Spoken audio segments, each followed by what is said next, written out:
श्रोतेहो नमस्कार. सर्वप्रथम सर्व भाविक भक्तांना आजच्या पावनदिनी महाशिवरात्रीच्या निमित्तानं हार्दिक शुभेच्छा.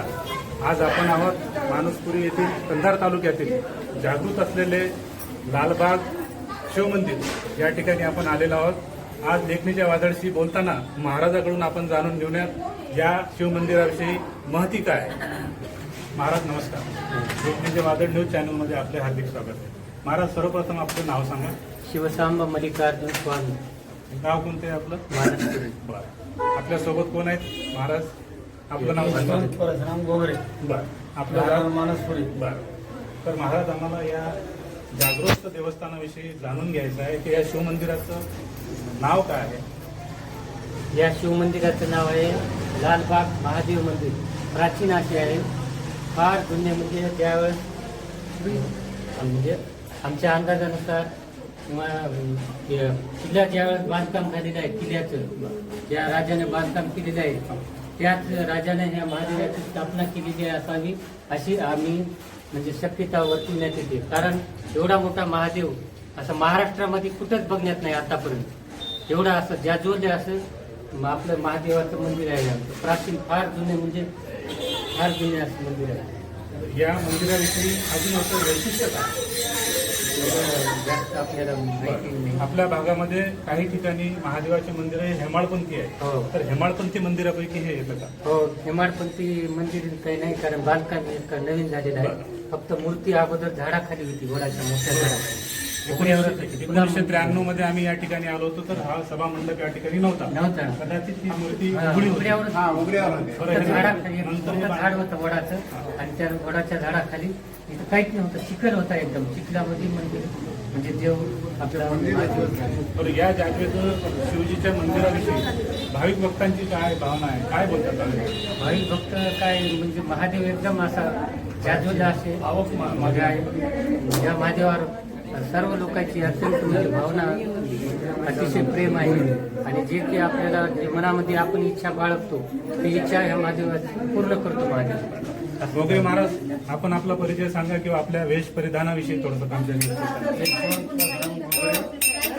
मानसपुरी, तालुका कंधार, जिल्हा नांदेड. तर आता आम्ही महादेवमध्ये चांगला आहे. भावा भक्ताला पावते महादेव. अंगाचा माझा महादेवाला माझ्या, शंकराला माझ्या, आवडते बेलाचे पान पान, आवडते बेलाचे पान.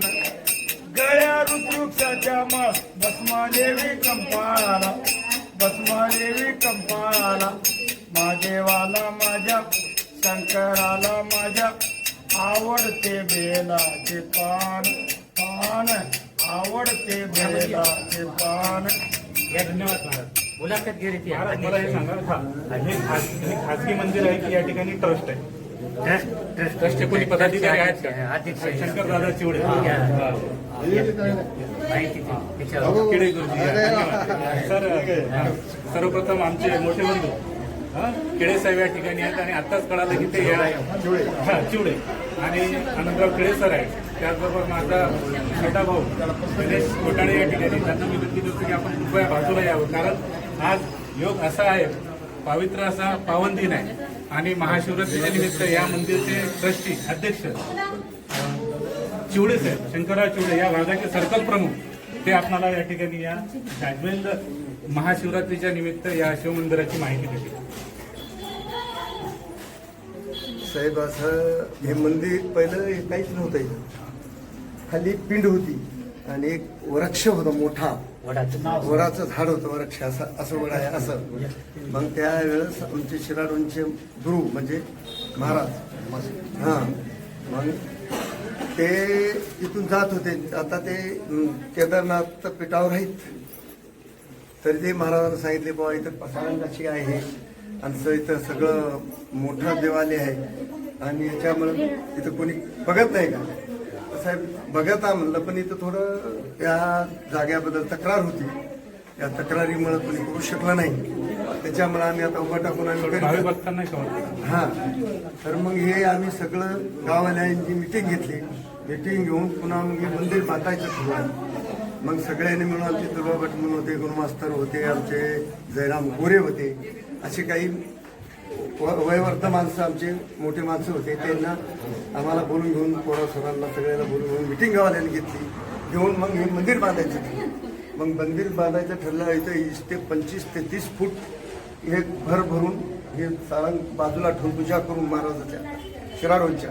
मग तिथून जे आम्ही सुरू केलं हे मंदिर बांधलं, शिखर काढलं. पुन्हा आमच्या इथं बायलेकींचा एक हरिहरराव भोशीकर म्हणून होते, त्यानं जिल्हा परिषदला सदस्य होते हरिराव भोशीकर. मग त्यांच्याकडे आम्ही गेलो. आम्ही सगळे माणूसपुरी रहिवासी सर्व मिळून गेल्यानंतर मानसपुरी त्यांची सासरवाडी काही आहे का? सासरवाडी आहे. त्या नातलगानं आम्हाला हे सभागृह त्याने हे करून दिलं.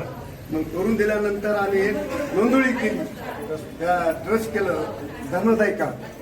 म्हणजे इथं तक्रारी व्हायल्यात, कोणी इकडे असं काही दाब आलेत, कोणी काही करालेत, शेतवाले असं जवळ आलेत. मग इथं आम्ही ते पहिलंच जागा इथं जी भेट होता ते कसं लावलं काय नाही, ग्रामपंचायतला पहिलं जागा लावलेली होती. त्याच्यावर मग 125 फुटांनी 120 फुटामध्ये आम्ही आकारणी करून घेतल्यानंतर कोर्टात प्रकरण गेलं. कोर्टाने निकाल सुद्धा आमच्यासाठी दिल्यानंतर मग तिथून ते ट्रस्ट आता चालू आहे. मग नंतर इथं काही नव्हतं, हे बेड केला मागून हे शेवाकर त्यांचे वडील होते मल्कार्जुन, ते वडील वारल्या गेले.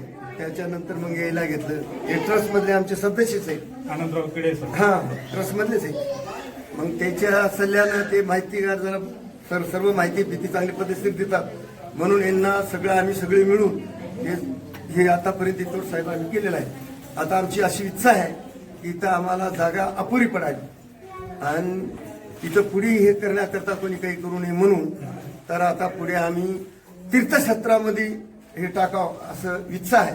तर वर्षा आम्ही 17-18 वर्षापासून म्हणजे 1900 वर्ष झाला आम्ही सत्ता करता. हे सगळं केल्यानंतर अखंड शिवसत्ता काल परवा सत्ता हा झाला. ते 19 वर्षापासून चालू आहे. 26 तारीख 2 तारीख म्हणजे आतापर्यंत. आता हे आमचं इथं सगळं हे स्थान आहे. सर्व इथे लोक म्हणजे ह्या भागातले पूर्ण लोक इथे येतात. बहादूरपुरा, मानसपुरी, विजयवाडी, जवळपास खेडे पाडे इथे देवापाशी येतात. अध्यक्ष महाराज, आपण जर सांगितलं की पंचक्रोशीतले भाविक भक्त या ठिकाणी येतात, येतात. मला मुद्दाम आपल्याला अध्यक्ष या नात्यानं असा विषय आपल्याशी बोलायचा आहे की आपलं शिव हो. मंदिर हे आता नॅशनल हायवेवर आलेलं आहे. नांदेड बिदळ हा नॅशनल हायवे आहे. हो साहेब. तर एकदम आपण रोडच्या कडेला असल्यामुळं येणाऱ्या भाविकांची वाहनांची सोय, भाविकांना थांबण्यासाठी किंवा लहान बालक आहेत, महिला आहेत, वृद्ध आहेत, ती या ठिकाणी येतात. तर सुरक्षेच्या दृष्टीनं आपण ट्रस्टच्या वतीनं काय उपाय?